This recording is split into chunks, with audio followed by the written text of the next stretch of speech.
Okay, if you choose the classical guitar option, one thing I want to talk to you about is the right hand when you play classical style guitar. You're going to use your fingers, not a pick. You're going to use your thumb to operate the lowest strings. So your thumb's going to operate the E string. It's going to operate the A string. And sometimes it's going to operate the D string. Okay, so your thumb kind of moves along here like this. And then these three fingers, Pima, you may have heard, P-I-M-A.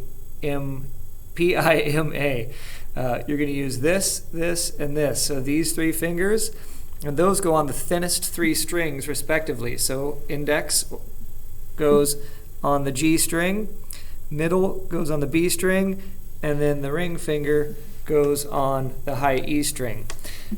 A lot of you, your hand might shift like this because you're used to using a pick. You want your hand like this so that your fingers are spread out horizontally. You don't want them to stack up vertically.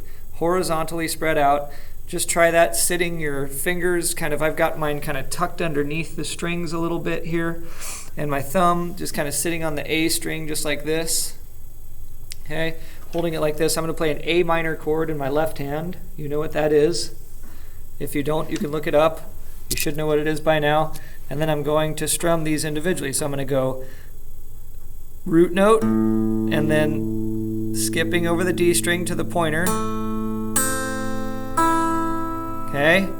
And then I'm right back. So I'm practicing putting that on, and then plucking. Put it on, right where they go.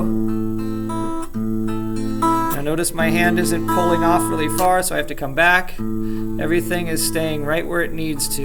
Okay? Also notice that I'm not stacked this way, but rather this way. You can see my whole arm like this. Okay? Pushing my thumb in front of the index finger. You don't want this. Thumb in front of the index finger. Okay? All right. Happy playing.